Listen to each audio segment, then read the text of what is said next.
नमस्कार साथियों, स्वागत है आप सभी का आपके अपने YouTube चैनल कॉम्प्लेक्स वार स्टडी हब पे। यूपी टेट 2026 की तैयारी को और मजबूत करने के लिए आज हम लेकर आए हैं सीडीपी की दूसरी धमाकेदार क्लास।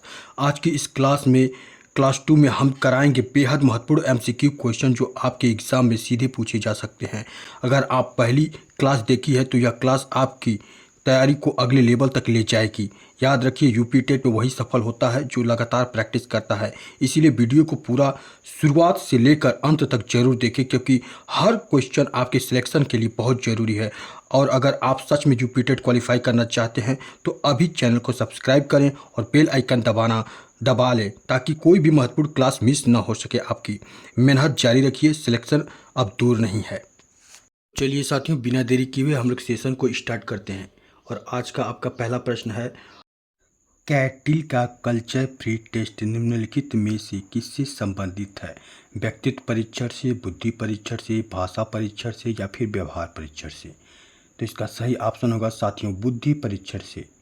मानसिक रूप से स्वस्थ व्यक्ति की योग्यता है, मानसिक रूप से स्वस्थ व्यक्ति की योग्यता है सहनशीलता की, आत्मविश्वास की, संवेगात्मक परिपक्वता की या फिर ये सभी?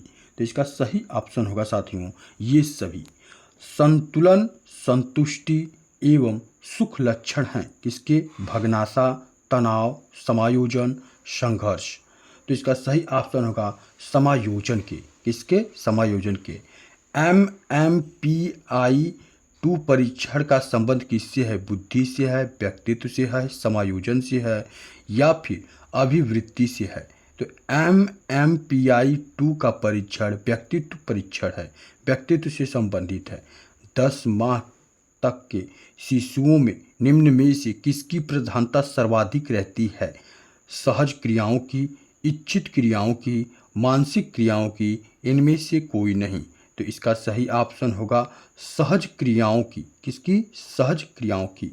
भाटिया बैटरी टेस्ट का संबंध है, भाटिया बैटरी टेस्ट का संबंध है किससे है? व्यक्तित्व अध्ययन से है, बुद्धि अध्ययन से है, सृजनात्मकता से है, संवेगात्मक क्रियाओं से है? तो भाटिया बैटरी टेस्ट का संबंध बुद्धि अध्ययन से है। बालकों में करके सीखने का सिद्धांत उपयोगी होता है क्योंकि इसमें बालक का प्रत्यक्ष अनुभव नहीं होता है, इसमें बालक कम सक्रिय या क्रियाशील रहते हैं, इसमें बालक का ज्ञान अधिक समय तक स्थायी रहता है, इसमें बालक का ज्ञान व्यवहारिक होता है। तो ऑप्शन नंबर तीसरा सही है, इसमें बालक का ज्ञान अधिक समय तक स्थायी रहता है जब बालक करके सीखता है। नेक्स्ट, थॉर्नडाइक के प्रयत्न एवं त्रुटि सिद्धांत में निम्न में से किस पर विशेष बल नहीं दिया गया है? विशेष बल नहीं दिया गया है। प्रेरणा, अभ्यास, समझ, इनमें से कोई नहीं? तो इसका सही ऑप्शन होगा ऑप्शन नंबर तीसरा समझ। नेक्स्ट, आधुनिक शैक्षिक दृष्टिकोण से अधिगम अनुभव की सफलता निम्न में किस पर निर्भर करती है? सीखने वाले छात्र की तत्परता पर, शिक्षक के व्यक्तित्व पर, सीखने वालों की प्रेरणाओं पर या फिर सीखने के वातावरण पर? तो इसका सही ऑप्शन होगा सीखने वाले छात्र की तत्परता पर निर्भर करता है। नेक्स्ट, एक बालक में समस्या समाधान अधिगम का प्रत्यक्ष संबंध निम्न में से किस स्तर से है? एक बालक में समस्या समाधान अधिगम का प्रत्यक्ष संबंध निम्न में से किस स्तर से है? स्मृति स्तर से, अवबोध स्तर से, चिंतन स्तर से या फिर ये सभी? तो ये किससे है संबंधित? चिंतन स्तर से। किससे? चिंतन स्तर से। प्रबलन के सिद्धांत का प्रतिपादन किसने किया था? प्रबलन के सिद्धांत का प्रतिपादन किसने किया था? हलर, वाटसन, थॉर्नडाइक, बल्डोरा? तो इसका सही ऑप्शन होगा हलर। कौन? हलर। नेक्स्ट, किसी कार्य को सीखने में बालक को दिए जाने वाले पुरस्कार का उस पर क्या प्रभाव पड़ता है? बालक उस कार्य को देर से सीखता है, बालक उस कार्य को जल्दी सीख लेता है, पुरस्कार का कोई प्रभाव नहीं पड़ता है, उपयुक्त सभी? तो इसका सही ऑप्शन होगा ऑप्शन नंबर 2, बालक उस कार्य को जल्दी सीख लेता है जब पुरस्कार दिए जाते हैं। नेक्स्ट, बालक के संज्ञानात्मक विकास से संबंधित संज्ञानात्मक मानचित्र का प्रयत्न दिया था किसने? प्रयत्न दिया था बल्डूरा ने, टालमैन ने, लेविन ने या फिर फ्रायड ने? तो इसका सही ऑप्शन होगा बलडूरा ने। नेक्स्ट, एक कार्य के सीखने का दूसरे कार्य के सीखने पर कोई प्रभाव नहीं पड़ता है, तो इस प्रशिक्षण स्थानांतरण को क्या कहते हैं? निषेध प्रशिक्षण स्थानांतरण, शून्य प्रशिक्षण स्थानांतरण, या फिर नगण्य प्रशिक्षण स्थानांतरण, या फिर तटस्थ प्रशिक्षण स्थानांतरण। तो इसका सही ऑप्शन होगा शून्य प्रशिक्षण स्थानांतरण। नेक्स्ट, शिक्षकों द्वारा अभिभावकों के पास बालकों की मासिक रिपोर्ट भेजने से शिक्षक को गप्पे हाँकने का वक्त मिल जाता है, शिक्षक को अलोकप्रिय बनाता है, या फिर शिक्षक और अभिभावक का संबंध बना रहता है, या फिर बालक के प्रति शिक्षक का उत्तरदायित्व तो कम हो जाता है। तो इसका सही ऑप्शन होगा शिक्षकों और अभिभावकों का संबंध मधुर या फिर अच्छा रहता है। नेक्स्ट, अंतर्दृष्टि सिद्धांत के प्रवर्तक कौन है? अंतर्दृष्टि सिद्धांत के प्रवर्तक कौन है? पावलोव, थॉर्नडाइक, कोहलर, या फिर स्किनर। तो इसका सही ऑप्शन होगा कोहलर। क्या होगा? कोहलर। नेक्स्ट, एक शिक्षक होने के नाते यदि आपका मन अपनी निजी समस्या से ग्रसित है, तब आप क्या उचित समझेंगे?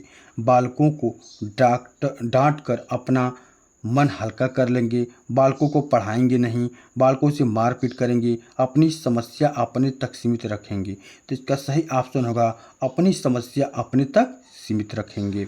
नेक्स्ट, आपकी कक्षा में एक बालक की बुद्धि लब्धि 150 के करीब है, तो यह बालक कैसा है यह बताना है आपको। अति प्रतिभाशाली बालक है, या फिर पिछड़ा बालक है, या फिर मंद बुद्धि का बालक है, या फिर असंतुलित बालक है।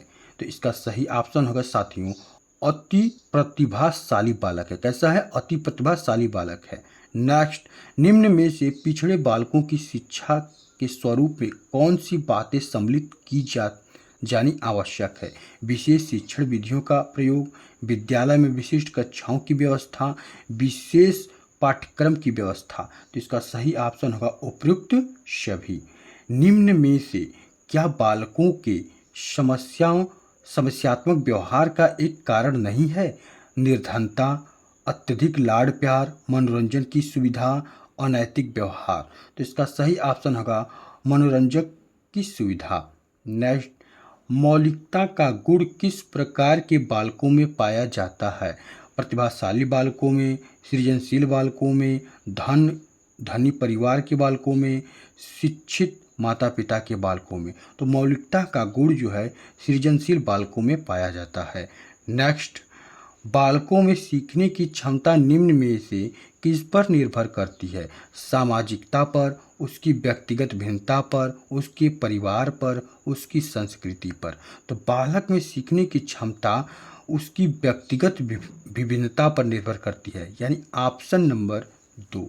कक्षा कक्ष में शिक्षण प्रक्रिया के दौरान स्वतंत्र चर है। कक्षा कक्ष में शिक्षण प्रक्रिया के दौरान स्वतंत्र चर कौन है? शिक्षक है, छात्र है, पाठ्यक्रम है, या फिर श्यामपट्ट है। तो इसका सही ऑप्शन होगा साथियों शिक्षक। Option number first.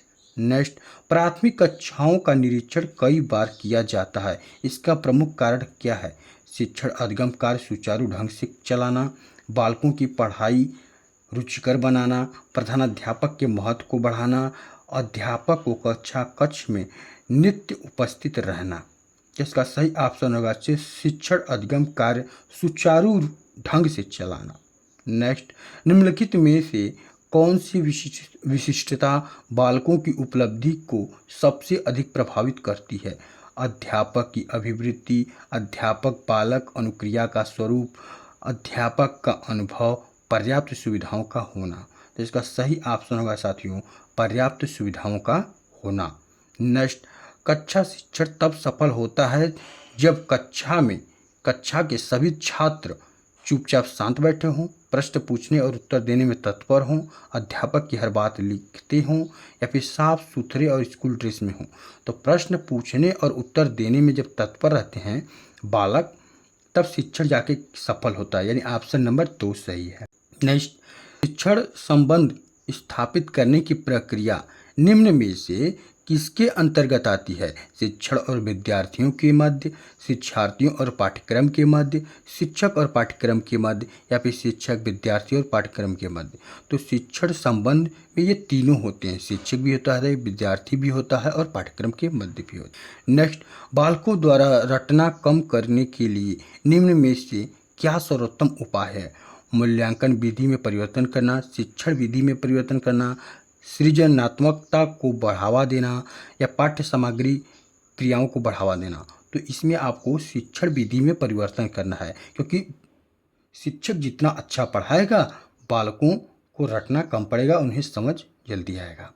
तो इसका ऑप्शन नंबर 2 हो जाएगा। नेक्स्ट, यदि कक्षा में उपस्थित सभी बालक कक्षा में न पढ़ने का निवेदन करें तो अध्यापक को चाहिए कि वह पढ़ाना बंद कर दे, पढ़ने का आग्रह करे, रुचिकर ढंग से सुनने सुनाने का कार्य करे, या फिर प्रधानाचार्य को कक्षा में बुला लाए तो रुचिकर ढंग से सुनने सुनाने का कार्य करे। Option number 3। नेक्स्ट, एक समूह की भांति कक्षा कक्ष में बालकों के मनोबल को सर्वाधिक सशक्त रूप से प्रभावित करने वाला कारक है। तो इसका सही ऑप्शन होगा सामाजिक परिपक्वता। एक समूह की भांति कक्षा कक्ष में बालकों के मनोबल को सर्वाधिक सशक्त रूप से प्रभावित करने वाला कारक क्या है? तो सामाजिक परिपक्वता है। कैसा लगा यह सेशन? कमेंट करके हमें ज़रूर बताएं। आपने कितना स्कोर किया है ये भी हमें बताना ना भूलें। तो चलिए हम नेक्स्ट वीडियो में मिलते हैं एक नए मॉडल पेपर के साथ। तब तक लिए आप सभी को राधे राधे, जय श्री कृष्णा।